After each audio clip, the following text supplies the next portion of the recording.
Hello and welcome back to the Unsolicited Film Reviews podcast. Praise Christ, He is risen, and Gut Yontif. This is a Easter slash Passover special, so happy holidays, everyone. I'm Zach Miller, and joining me always is Martin Cook. And what are we going to be talking about today? So today, in honor of Easter and Passover, we are going to be talking about movies about Christianity and Judaism to some extent, although the only two movies on our list that are kind of Old Testament ones are done by Christians and definitely with a Christian tint. So I think, in the thing below, it'll just say for to save space, movies about Christianity. That'll really be the focus today. Yeah. And we didn't want to do strictly Easter and Passover movies because while they've been depicted countless times in cinema for about a century now, it's basically the same story over Yeah. and over again. And if this is your first time with us, we are not a religious podcast, but we are both fascinated by religion and we're pretty open-minded guys. We're just not huge fans of extremism. Exactly. Yeah. So some of the movies we're going to be talking about today are very faithful or attempt to be faithful renditions of biblical stories. Others are very critical of organized religion. And so we're going to be talking about all of them. So yeah, if you came here expecting one thing or the other, you'll be disappointed. If you expect us to be fully a faith-based podcast or something, that's not us. However, if you expected us to be entirely critical and down on religion, that's not us either. So just sit back and enjoy. We're just going to talk about 10 interesting movies about Christianity. Yep. And of course, as always, make sure to like, subscribe, and comment. And with that, we're just going to kick off the first movie. And the first one is one of the most well-known depictions of the Book of Exodus, and that is the Ten Commandments by Cecil B. DeMille in 1959. And boy, I always forget how long this movie It's is. really long. Yeah, it clocks in at just about 4 hours. It was based on the Bible's first five books. Obviously, it's the story of Moses from birth to, leading those people out of Egypt and all that good stuff. That's a Charlton Heston joint, and he plays Moses. And Yul Brynner plays Ramesses, the Pharaoh. And Edward G. Robinson, Yvonne DiCarlo. It's an all-star cast for the time for sure. And it was a massive production. And Cecil B. DeMille by this time was known for his massive productions. It had a budget of 13 million, which was like nothing today, but unheard of back then. And it actually grossed 122 million back in the day. So that's a huge accomplishment. And he like I said, just so long. It's the eighth most successful film of all time when adjusted for inflation, though. It's pretty incredible. And this, more than any other movie, is probably associated in people's minds with Easter. Oh, you're taking Mhm. off the Easter bunny Can't wear ears. those the entire time. Fucking with my headphones. Yeah. But this movie, even though this isn't the Easter story, it's probably associated with Easter by a lot of people because starting in 1973, ABC started airing this annually every year around Easter time. And so many people have watched it kind of around Easter that it really seems like it fits here. And you're right about the production. I mean, it's especially thinking of pre CGI film producing. It's spectacular. The sets, the costumes, the number of extras they have. It is an unbelievably massive production and pretty incredible. Now, there are some things that all of the brown face is a bit hard to take in 2025 as we were watching it. Not only the racial implications, but it also just kind of looks ridiculous. It's Yeah. like they all smeared themselves with bronzer and oh, that's kind of dumb. But aside from that, I mean, an amazing movie. It's actually a remake of DeMille's own 1923 silent film of the Ten Commandments, but obviously this one, there had been enough advances in the 35 years or 36 years or so that he decided to do it again. And it's it's a very influential film as well. Like Scorsese has said that this is one of his favorite films of all time, just because of the way it's shot and the sets and the texture and the color and all that kind of stuff. So it's a pretty incredible movie, bit dated, but it's definitely belongs on this list. Yeah, like I said at the top, these adaptations have been running for over 100 years, actually. So not just nearly a century, over a century. So yeah, I mean, that's why they call it the greatest story ever told, I guess. Yeah. And yeah, your point about the it's showing on ABC every year. That's how I watched it this time around as well, and was kind of a Easter tradition for me growing up. So Yeah, it's definitely there's so many parts to this. Like it's the biblical story, but there's so many side plots in this. There's the whole thing about Joshua. There's the whole side plot where Moses is wandering around, and then he comes across these like horny sisters, and he gets to choose between. Like it's all there's all these weird parts to it, but but it's pretty spectacular story all in all. So next up, we have 1998's The Prince of Egypt. It's a DreamWorks animated feature. It's just their second one. This is pre-Shrek, so they hadn't really found their like huge box office hit yet. And I think the uh, best thing about this one was the all-star voice cast, and of course the score by my man Hans Zimmer. So it stars Val Kilmer as Moses. It's basically, another rehash of the Book of Exodus. It's Ray Fiennes, Michelle Pfeiffer, Sandra Bullock, Jeff Goldblum, Danny Glover, Patrick Stewart, Helen Mirren, Steve Martin, and Martin Short thrown in there for comedic relief at the end. And Unbelievable voice cast. Yeah. yeah, this was a huge hit for them. It was $218 million grossed on a $60 million budget. And the CEO of DreamWorks, Jeffrey Katzenberg, really wanted to do a animated adaptation of the movie we just talked about, which is the Ten Commandments. So that was the DreamWorks had their marching orders, and they came up with this pretty impressive animated film, especially for a when Disney was still king of the mountain. It's a pretty, yeah, it definitely takes a lot, obviously, from Ten Commandments, even in terms of the artistic style of a lot of the things, the costumes and everything like that. There are some differences, and obviously it's pared down a lot. It doesn't have all those side plots that I talked about, really. It doesn't really have a love story for Moses, much of one or anything. It's about half the length of of the Ten Commandments. So if you want to hear the Exodus story and you don't have 4 hours on your hands, this is definitely an acceptable substitute. There are again, this is another sort of Judeo-Christian movie, so it's obviously much more of a story of Israelites and Jewish people, but it's also definitely told from a Christian perspective, even in terms of some of the theology. Like there's one point where Moses is talking to his people, oh, they're slaves, they've taken away everything from you, but they can never take away your faith. And that's Mm. very much like sort of a perspective of a Christian thinking about religion.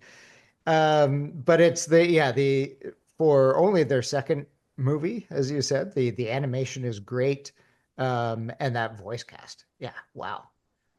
Yeah, and people just in general when they think about Judaism and Christianity, a lot of people tend to forget how dark the Bible actually is, and especially the Old Testament, and just how kind of fucked up the concept of Passover is in general, and how vengeful the Old Testament God is, and he just does not Yeah. tolerate any shit. No, no. He doesn't fuck around. People fucked around and found out a lot in the Old Yeah, Testament. yeah, you can see why Christianity was so widespread and it was so much more forgiving, to say the least. Yes. But I think the highlight of this film was the parting of the Red Sea and just how visually astonishing this is.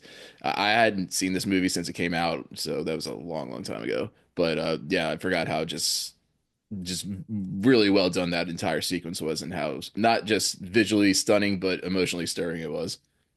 I agree. And again, if we're comparing it to Ten Commandments, the special effects on the Ten Commandments, 1959, I mean, they were great for the time. stuff like that, the parting of the Red Sea, the special effects are a little dated. So seeing this, the sort of updated version, the animated version, but updated in Prince of Egypt, they really do a good job. You're right. All right, next up on our list, we have a totally different kind of movie, and this is Saved. So, Saved is a 2004 comedy from Brian Danley that stars Jenna Malone, Mandy Moore, Macaulay Culkin, Mary Louise Parker, a bunch of other people. It's set in the world of a really conservative Christian school when Mary, of course, Mm. the character played by Jenna Malone, she begins to question her religious teachings when she gets pregnant because she believed that God had told her to fix her gay boyfriend by sleeping with him. Like the whole thing. Anyway, it's hilarious. It was a pretty small movie, but it still managed to do pretty well for itself. Like it basically doubled its take at the box office, brought in a little more than 10 million and on only a $5 million budget. Interestingly, one of the producers of this was Michael Stipe. Mm. Just kind of a strange side note. But I love this movie. I think it's so fucking hilarious. There's just so many good lines and so many good parts. The you're not born again, you're born again. And oh, there's only, when the part where they see her with glasses on and a hat and coming out of the Planned Parenthood, and they're like, oh no, there's only one reason why Christian girls come down to Planned Parenthood. And Macaulay Culkin's character is like, to plant a pipe bomb? It's like, no, okay, maybe two reasons. Anyway, so obviously it's it's a very critical movie, but I don't think it's necessarily critical of the idea of religion itself. It's really much Mm-mm. more critical of hypocrisy and performative Christianity, where people are more interested in showing everybody how Christian and great they are rather than actually like living the example of Christianity. So that's I think what the critique of this movie really is.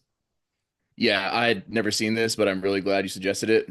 I'd heard of it, but I just never sought it out, and because I just never knew really what it was, and like you said, it was a very small movie and it wasn't really marketed, so I just never got around to it. So, but yeah, all your points are spot on. Macaulay Culkin was awesome in this, and it's really the last movie he did, I think, before he went into obscurity for a long time, I think so. and.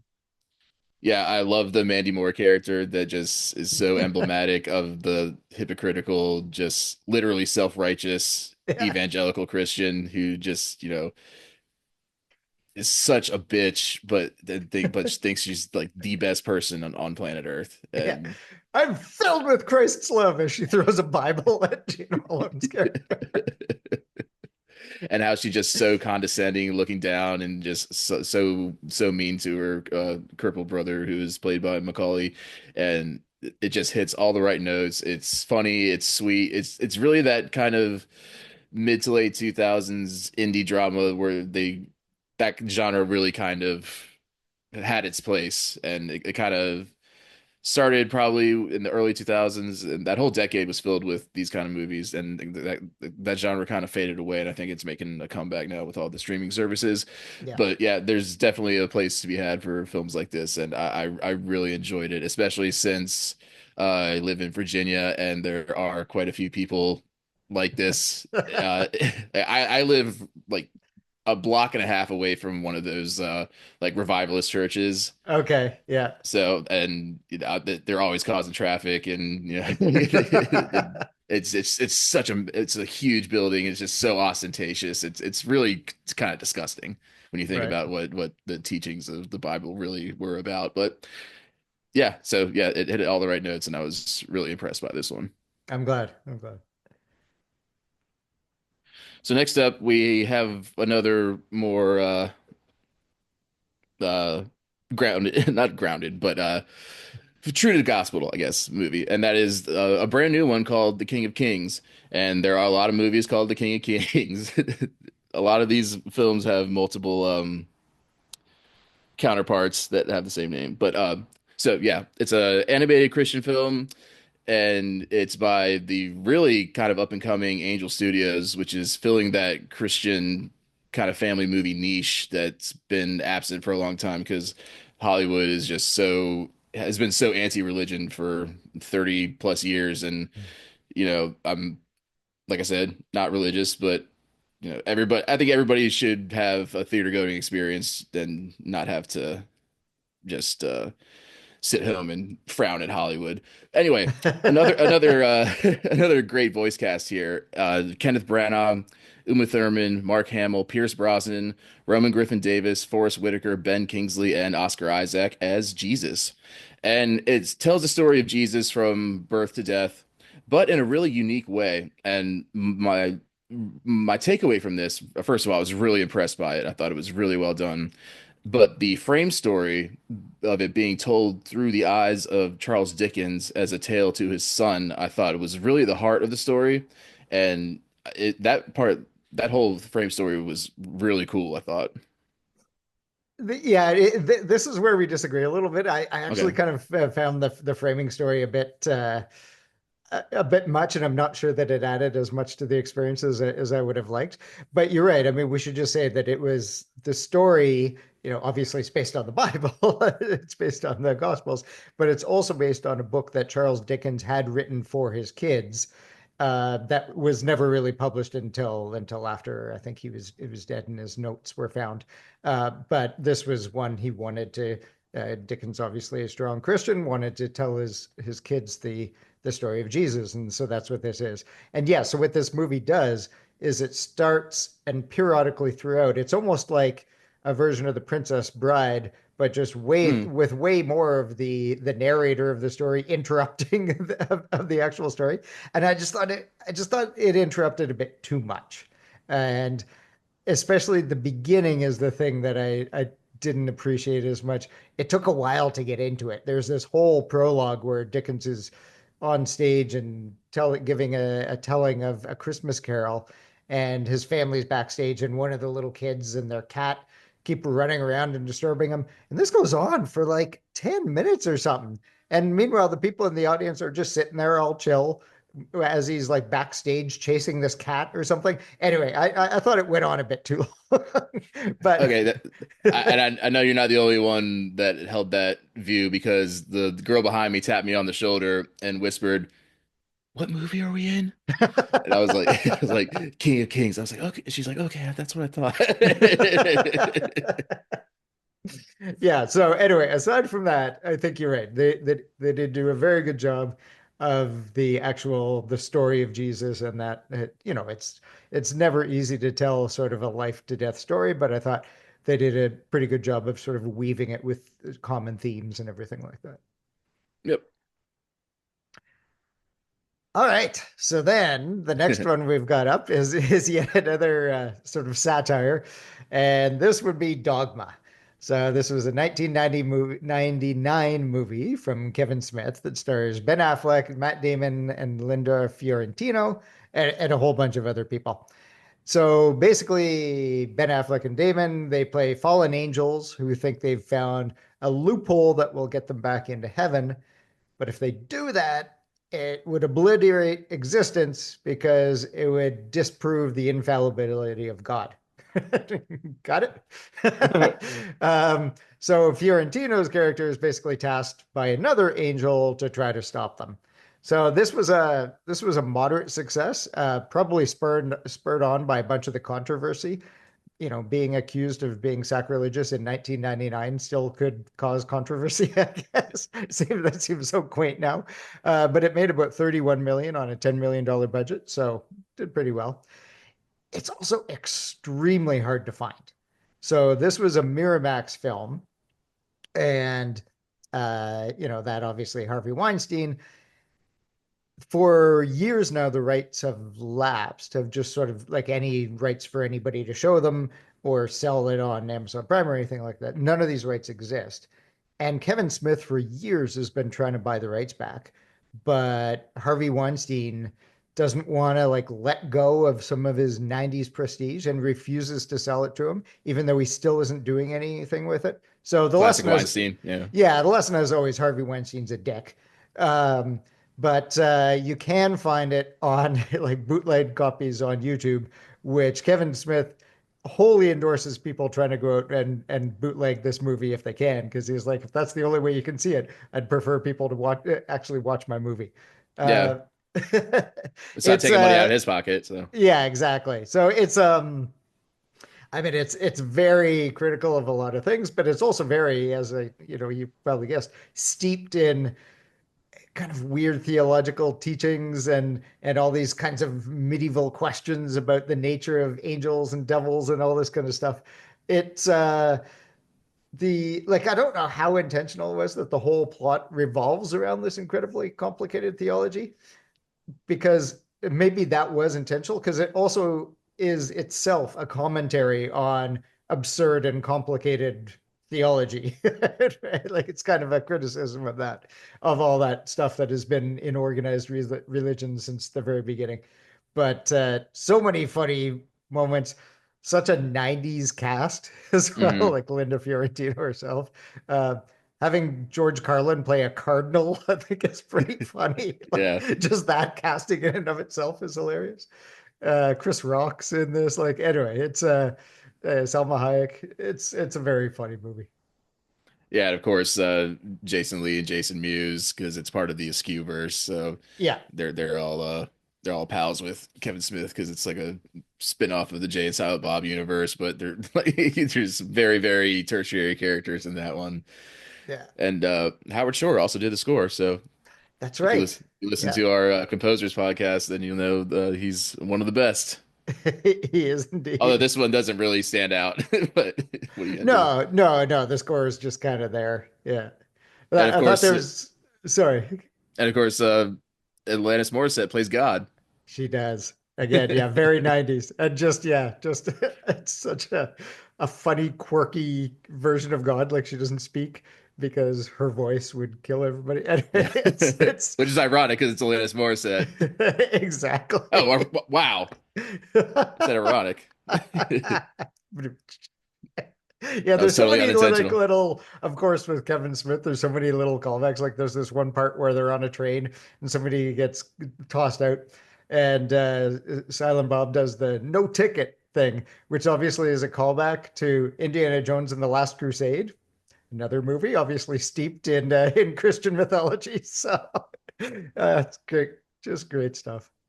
Yeah, I was kind of surprised how well this one held up because Mm, Kevin Smith's really hit and miss for me, he is. and so I was kind of nervous going in to see this one because, of course, this came out when I was like 10 or 11, and just all the theology went over my head. But I was like, oh, fart jokes, yeah.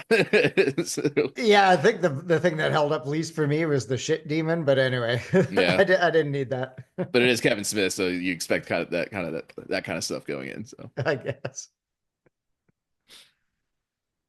All right. Well, that brings us to halftime. And so Zach is recovering from illness, so he will not be partaking in the drink I'm going to make. But I thought I would plus I have to make. work in an hour. That's true.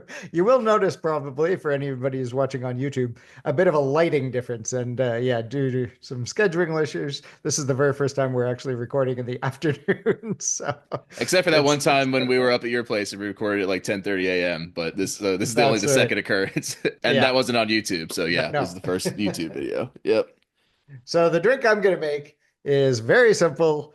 It's which seems about right. It's a very straightforward drink, and it's called a Presbyterian, which obviously is a Christian denomination, who are also kind of very sort of very straightforward and boring, and so that's kind of what the drink is. So the drink is basically Scotch.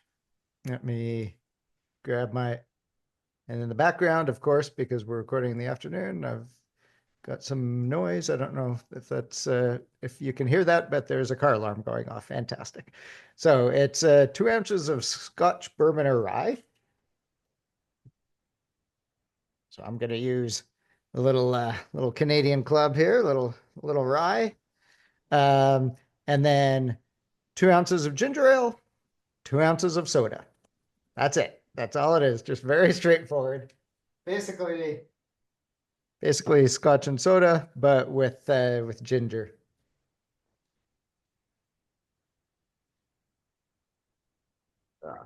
Put my ice cubes in.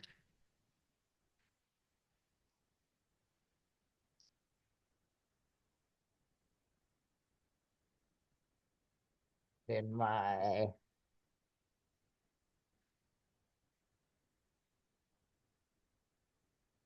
whiskey.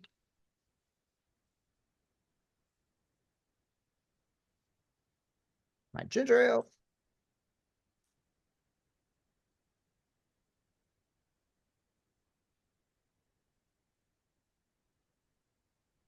My soda.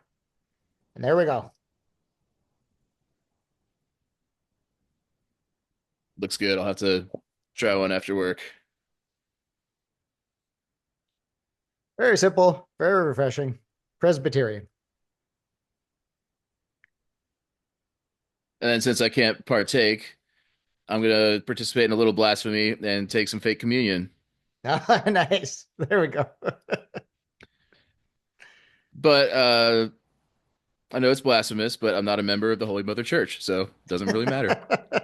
So I have a, regular classic saltine as the body of Christ. Oh, there we go. Body of Christ, broken for you.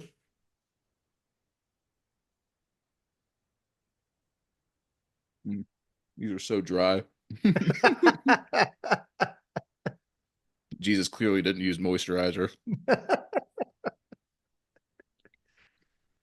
Yeah, the church I went to as a kid, it was basically just like little torn up pieces of bread. We didn't do it wasn't Catholic, The so we didn't wafer. have the wafer, which I Mm. understand are really dry. So.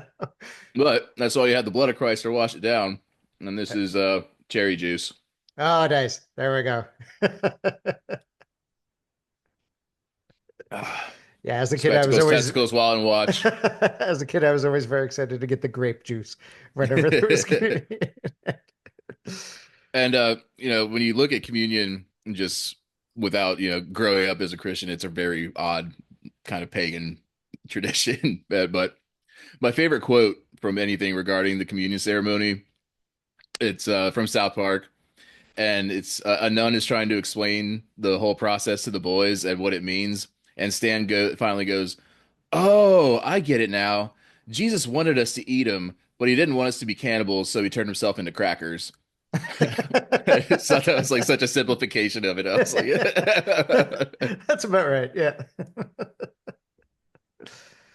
All so right. shall we move on? Yeah, so let's move on and talking about the Holy Mother Church. The next movie on the list is about the head of that church, and it's a movie called The Two Popes. So this is a movie from 2019. It was a Netflix film by Fernando Morales. It's very loosely based on the actual transition between Pope Benedict the 16th and Pope Francis, where it kind of imagines a conversation taking place over a couple of days where Benedict is trying to make the decision to abdicate, something that obviously he did, but which hadn't happened in centuries and centuries, like maybe 800 years was the last pope to actually not die in office. So pretty, this happened a couple of years ago, pretty monumental change in the Catholic Church there. So the two popes are played by Anthony Hopkins and Jonathan Pryce. People have frequently commented on how Jonathan Pryce looks a lot like Pope Francis, Cardinal Bergoglio. Um, it was nominated for 3 Oscars, one for each of the actors, and then adapted screenplay for writer Anthony McCartan, who adapted it from his own stage play. And I really like this movie. It's one of these movies that it's mostly two people talking throughout most of the film, but yet I'm hooked the whole time.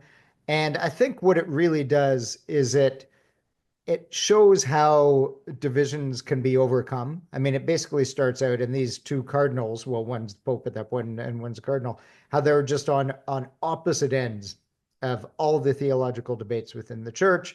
They really kind of don't like each other at all. Like even, when they're greeting everybody else, they kind of sort of ignore each other and stay away from each other. And then when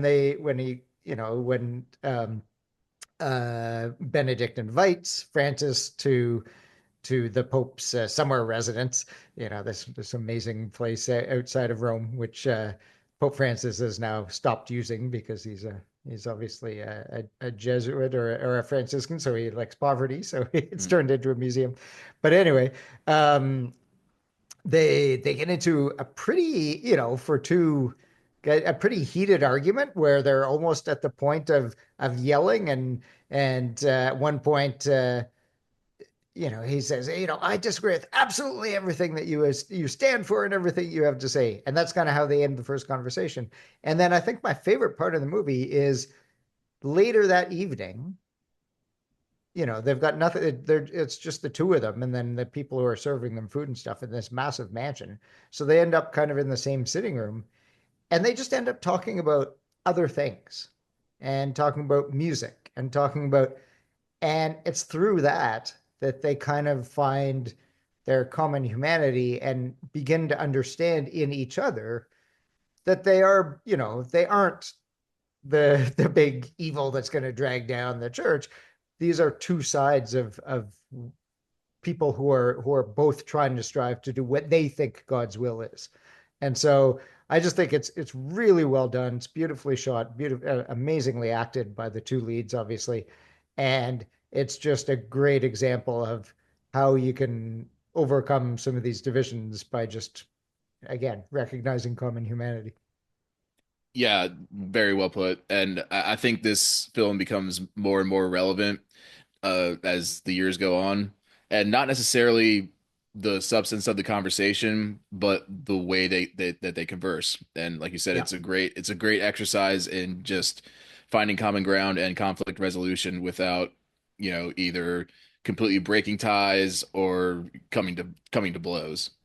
And as you said, they never get to the point where it's like becomes a screaming match, but there's all this stuff kind of bubbling under, which is Yeah. very, very well done in the script because like it's so easy for people to just overact, and casting Anthony Hopkins and Jonathan Pryce, two of the greatest that we have, it was obviously a brilliant move because they know how to portray realism and not feel the need to take over a scene because they're so practiced and so well accomplished that they don't need to do that. So yeah, great film, great great message actually, and it has really nothing to do with the church or Christianity. It's just finding that common ground. No matter how different you are, Mhm. everybody has something in common. Yeah. And it doesn't, I mean, it doesn't go deep into some of the issues that the church has had over the last couple of years, but obviously major allusions to the sexual abuse scandal and things like that. That's one of the issues that Francis has in the with Benedict, because he thinks that he kind of sort of turned a blind eye, that kind of stuff. Um, and so that is all under the surface, but again, it's not about that. Hmm. So then next up we have another movie set in the biblical times, but boy, was it not about the gospel. I mean, that was basically the frame story. Yes. But so this one is The Last Temptation of Christ, the 1988, sorry, epic by Martin Scorsese. It's really a departure from his normal fare because it's not about gangsters or like uh, power hungry money grubbers or anything like that. So it's Willem Dafoe as Jesus, Harvey Keitel as Judas, Barbara Hershey as Mary Magdalene, and then also has Harry Dean Stanton and David Bowie, interestingly Yeah. enough. Yeah. And this is back in the 80s where Bowie was in his heyday, and he was kind of dabbling in different acting roles here and there, and he always does a good job, I believe. So He did. Yeah, he could have, if that had been what he wanted to do with his career, he would have been a great actor as well. absolutely, yeah, he was a jack of all trades. It was written by Paul Schrader, obviously frequent collaborator with Scorsese. Scorsese loves to keep the same people around him. But there was no Robert De Niro in this one, oddly. This was polarizing both in the film community and within the actual church. Actually, it wasn't really polarizing; it was just hated by the church. But so Yeah. the polarizing part was that Scorsese was nominated for Best Director, and Willem Dafoe was really praised for his performance. But then Harvey Keitel was also nominated for a Razzie for Worst Supporting Actor, and the Razzies are kind of not something that they're not the end all be all when it comes to bad shit because they just want attention a lot of times and you can buy nominations. But I actually agree with him. I think Harvey Keitel was just playing Harvey Keitel with a beard and a robe. But and nobody even tried doing an accent, which is fine. But Willem Dafoe was actually really good in this. And so how it differs from the gospel. It depicts a alternate reality where Jesus, instead of sacrificing himself, decides to just you know fuck it. I'm gonna go get married to Mary Magdalene, have some kids, and Yeah. just live a happy, normal life. Basically steps And down off the cross and is like, yeah, I don't need I'm this. good. Yeah, Yeah. this hurts a lot. Yeah. But the consequence of that is, of course, mankind remains fallen and is never saved. So the whole last temptation is this guardian angel comes to him and takes him off the cross and tells him, "You don't need to do this. You can just go live a normal life." And the twist is the guardian angel is actually Satan. So and Satan succeeds in making sure that mankind remains fallen, which is I thought it was a really cool story. I had actually never seen it before. Several of these movies I just went on Reputation, so I knew that they'd be interesting to talk about at the very least, whether I liked it or not. And I came out of this really enjoying it and how it was a different take on the gospel. But of course, the real story of this movie was the controversy. Mhm. Boy, did the church hate this film. And Absolutely. this is in 88 where the Catholic Church still held a lot of sway in everyday life. And there was a terrorist attack in Paris and when a Catholic group set fire to a Saint Michael cinema in Paris. And there's countless death threats on Scorsese's life to the point where I think up until Casino came out in 95, he had to travel with a pretty heavy security detail. These hardcore right-wing Christians just were not fucking around. And it was banned in a Ah, the lot of message of forgiveness. yes, exactly. Yeah. Yeah. And it goes back to the message of saved where the hypocrisy is just staggering. Yeah. And it's just how dare you take liberties with the gospel? And it shows Jesus having sex. Yeah. Yeah, that at the time was the most controversial thing of all. That yeah, it shows him having sex with Mary Magdalene, and that was yeah, major controversy, and people just lost their shit. And so the official word from the church was that it was a Holocaust movie that has the power to destroy souls eternally. Pretty Oh, heavy stuff. So it was banned in Greece, South Africa, Turkey, Mexico, Chile, and Argentina, and the Philippines. wow. So yeah, so this was the only one of these that I wasn't able to rewatch. Now I had seen it before, but it had been a long time, so I'm going off of very hazy memories of the movie itself, and then I obviously did some reading about it and reread the synopsis and everything. But for some reason, I could not find it. It obviously Amazon Prime. You saw it on got it on Amazon Prime. It Hmm. does not have the rights to sell it or rent it in Canada because I just could not get this movie anywhere, which is really a shame because I really did want to rewatch this. Um, because yeah, as you said, just a very interesting take on the story of Jesus. And in stepping back a ways, I don't think that it's all actually all that blasphemous because it's a temptation and it's all kind of a dream sequence anyway, right? And so obviously, all these stories, including another one I get to, we have things where the devil's tempting Jesus. And so I the key is that he overcomes it. I guess in this case for a lot of it he's sort of playing it out what would happen if he kind of bought into it. But in the end, he does go back up on the cross right at the very end of the movie, if I remember correctly. And Yes. so the controversy, I think, is like a lot of these controversies, a bit misguided. But and probably half the people who, or more than half the people who are upset about it and bombing cinemas or whatever, had probably never seen the film. But that's just how these things go sometimes. Yeah, and that's the whole thing. You could totally picture, like, if we're picturing Jesus as a real man and we're taking the gospel at face value, you could totally see him thinking about this stuff, like while he's hanging up on the cross in the most excruciating pain imaginable, just being like, "Oh God." Just thinking about Mary and how his life could have gone different. I mean, it's not that much of a leap. No, and that's part of the sacrifice, right? Like if it was Exactly. all fine, if he had just had this terrible life and he wasn't giving anything up, then what the hell's the sacrifice aside from, a few hours of pain from nails in your fingers? So, all right, now people are really going to be pissed off at me. No, but all that to say, I think the sacrifice, again, as one of the movies we'll get to soon, is a big part of it. And so this is showing what he's giving up in terms of his human form. So, yeah, anyway. Yep. All right. The next movie on this list, I've probably mentioned before. I know I've mentioned it to Zach a few times. It's one of my favorite movies of all time. And this is a movie called The Mission. This was a 1986 movie from director Roland Joffrey, who was big in the 80s for movies like Killing Fields, Scarlet Letter. And it's written by my man, Robert Bolt, one of my all time favorite screenwriters. It stars Jeremy Irons, Robert De Niro, a really young Liam Neeson. Um, it's based on an actual period of history when Portugal and Spain were essentially dividing up parts of South America.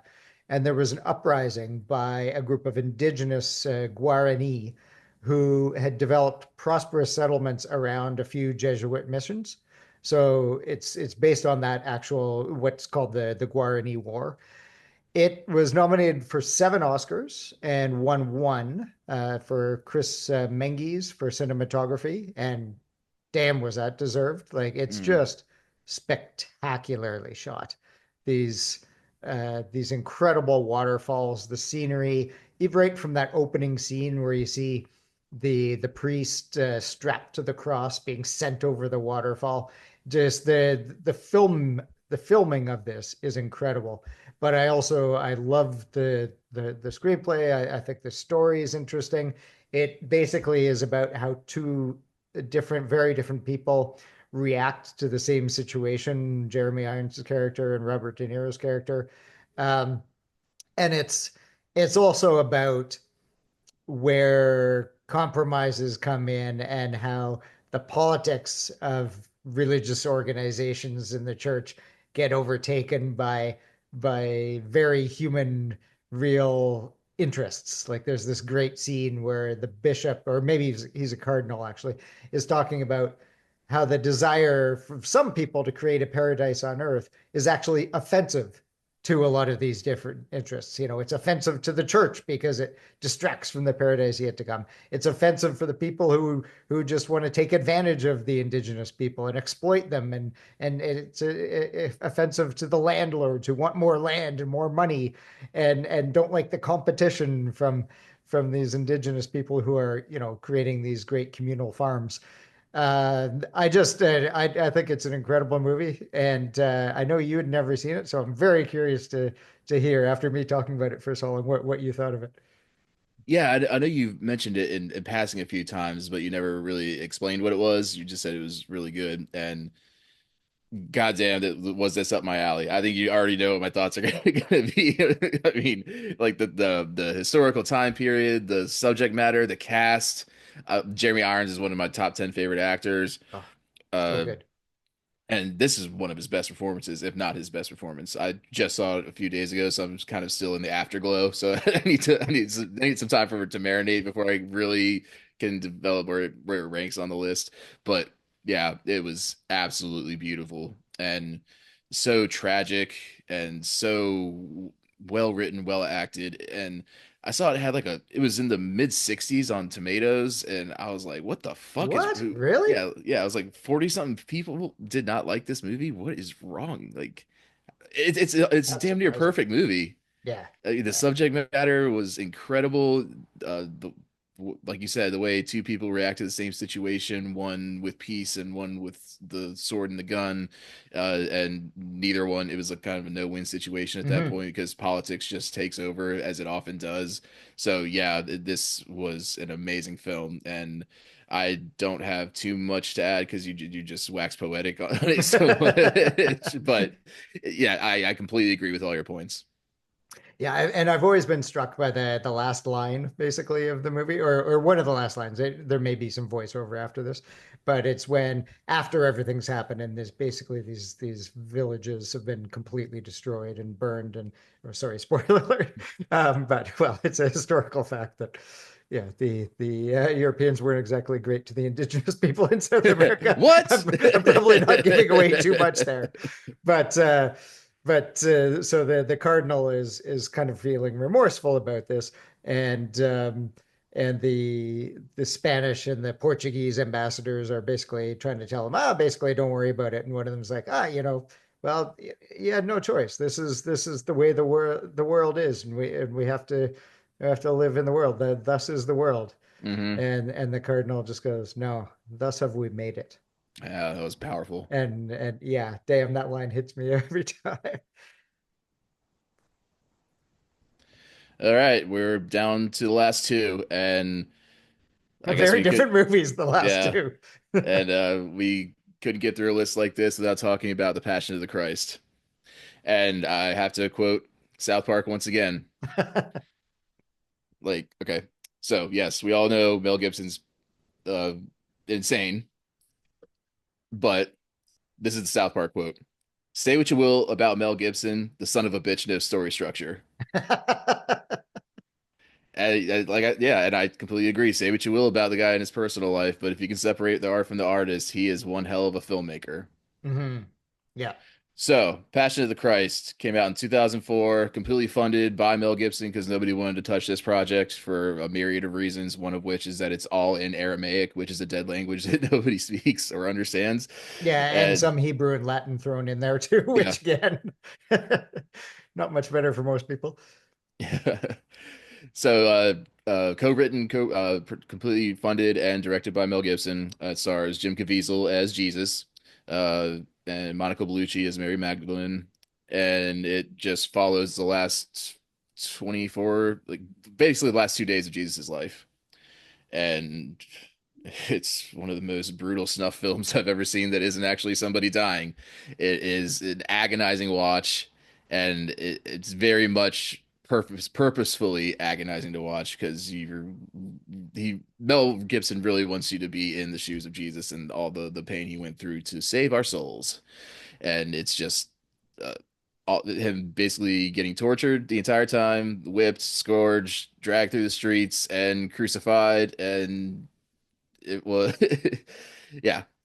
I only saw it once before this, and it's gonna be a long time before I sit through it again.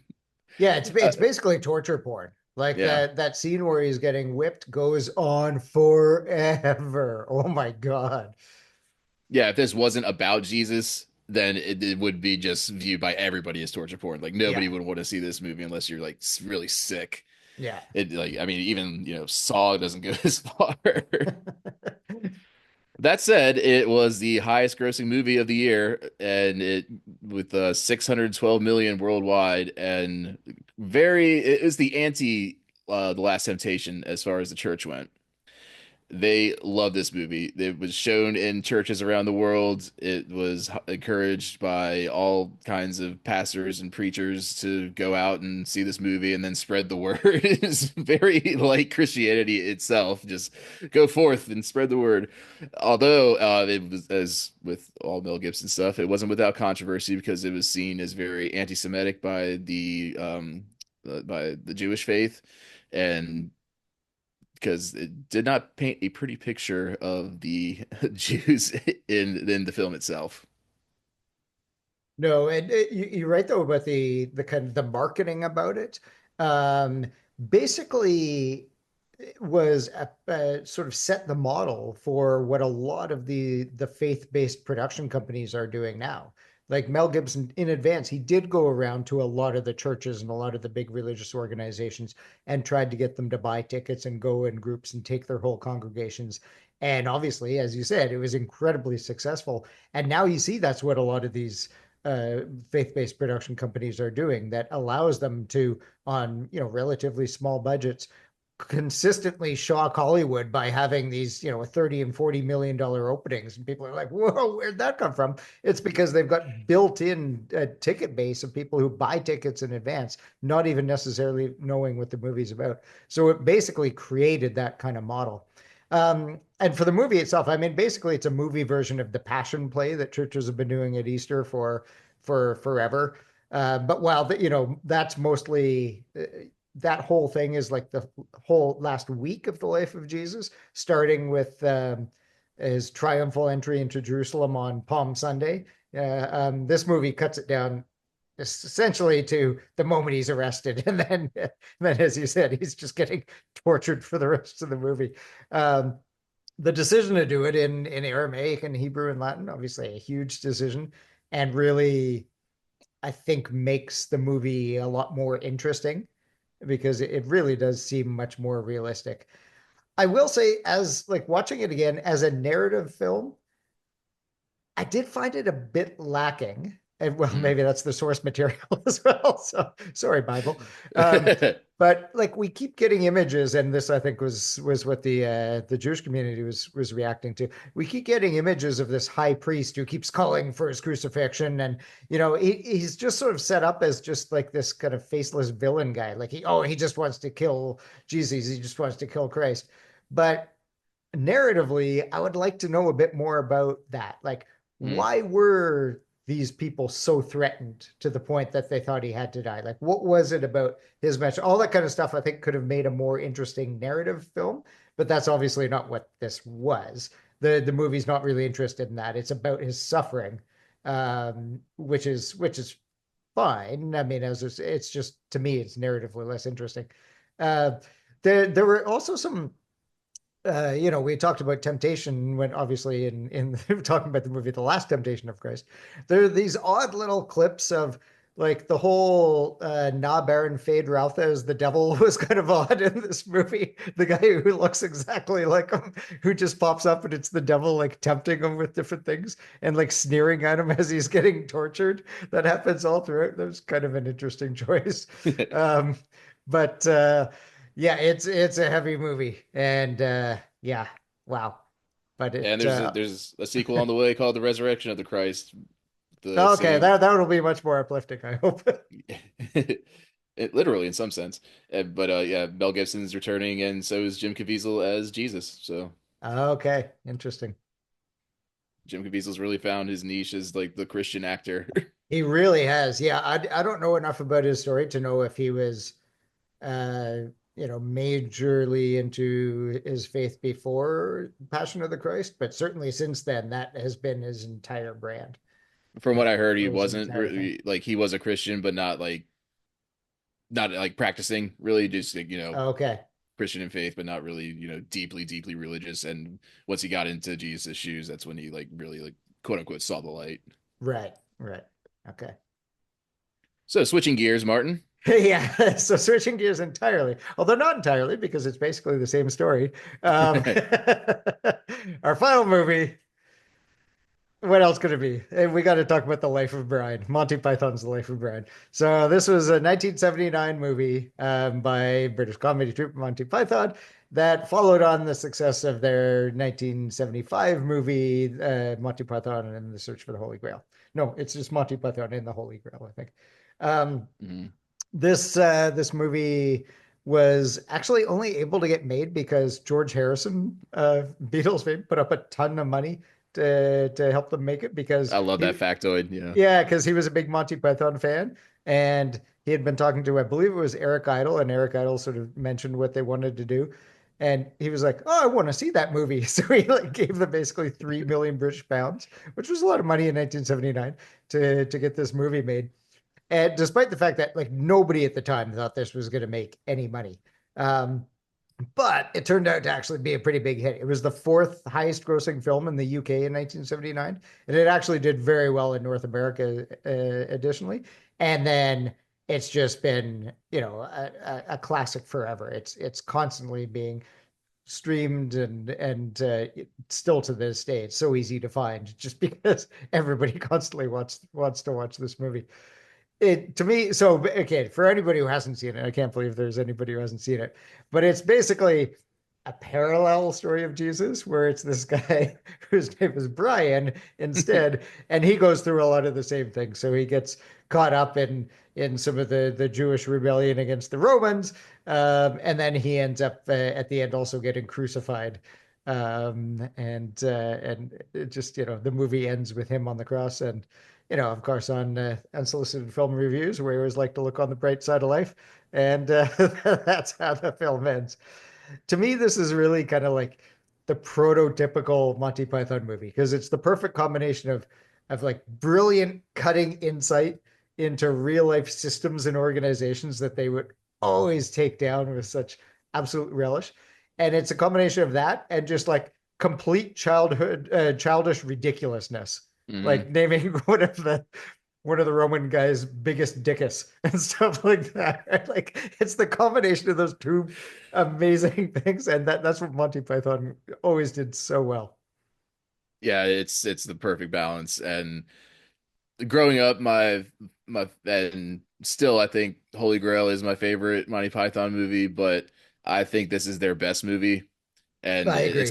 it's kind of like one A, and I won't begrudge anybody that likes this one more because I think it is a much better made film. And It's yeah, just I think I lean in that direction. I think I kind of like this one more because it's more kind of narratively coherent. This one. yeah. First of all, yeah, it definitely has a cohesive narrative, but the political satire is just so biting and so smart. And I think the probably the most famous example is the like when you have the Palestinian Popular Struggle Front against the Popular Front for the Liberation of Palestine, the Popular Front for the Liberation of Palestine General Command. It's just and it so Aren't illustrates you how the people People's Front of Judea? People's Front of Judea? Piss off. We're the Judean People's Front. And it's such a great example of how people that essentially believe the same thing just come to blows over like it's the smallest, tiniest differences, and it's happened all throughout human history and still happening today. Yeah. And it's just such a send up of that, and I love this film from start to finish. There's so many, yeah, there's just so many amazing things in there from like correcting the grammar, the Latin grammar of the guy who's doing graffiti on the walls. Yeah, Obviously, that comes directly from these guys' upbringing where Latin still would have been taught in British schools and probably even North American schools back in the 60s and 70s and whatever. But and they it's were all just, brilliant guys because they all went to like yeah, Cambridge or yes, I think it was Cambridge, but one of those Oxbridge schools. So yeah, yeah. they're all like 10-year-old boys as well at heart. So Exactly. Exactly. Incontinentio buttocks. Yeah, apparently that scene actually, that's Michael Palin who's playing the who's playing Pontius Pilate. And I guess, they had done a bunch of takes. And so when he started coming up with some of those names, he started to ad lib. And so when you see the Roman guards cracking up, that's legitimate because they didn't actually know what he was going to say next. So he blessed are the came up, cheesemakers. yeah. Yeah, we could go on quoting this movie forever. Yeah, we just turned It's into a so back good. and forth quote fest. Yeah. Anyway, But for anybody who yeah, hasn't seen this, if that's possible, absolutely like go out and see it immediately. Basically, yeah, make this a priority number one Easter weekend watch for you. yeah, and not only is it a great film, it's timeless. It's constantly being discovered and rediscovered by new generations, and Monty Python will never die. No. And so, those are our 10 films. I'm sure a lot of you watching, listening will notice that there's a glaring omission, which would be Ben-Hur, which certainly would have been on this list, but we said last time as a preface, but since this is the actual podcast, we spoke at length about this in our podcast on the Century series, which was Spotify only before we went on YouTube, and it's in the 1950s, part two. If you want to see us, or if you want to listen to us, go to a deep dive of Ben-Hur. We didn't Yeah, forget and about it. and there, yeah, and I forgot to mention off the top, when we came up with our list, there were some others receiving votes that we didn't talk about, and those included Doubt, First Reformed, The Bishop's Wife, the 1961 version of King of Kings, Risen, a 2016 film. So there were a bunch that we considered and just, had to narrow it down to 10. So we hope you enjoyed that one. And happy Easter, happy Passover. Hope you spend good times with friends and family. So, what's next? Next will be a filmmaker spotlight on the not really up and coming, but doesn't really have. He's in the prime of his career, and that is Ryan Coogler, who of course started out with Fruitvale Station. He has Michael B. Jordan in basically all his movies. He directed Black Panther, and he has a new one out called Sinners that I'll have to run out and see before we do that one. So stay Yeah, tuned for that one. so we figured, yeah, with Sinners coming out this weekend, it seemed like the perfect opportunity to highlight Ryan Coogler. And yes, surprise, surprise, Sinners also stars Michael B. Jordan. In a dual Um, role, I yeah, believe. not once but twice. Double He the just Jordan. can't get enough Michael B. Jordan. All right, so I do have a heart out because I got to get to work. So like, subscribe, comment. We love you. Happy Passover. Happy Easter. Later on. Happy Easter and Passover, everyone.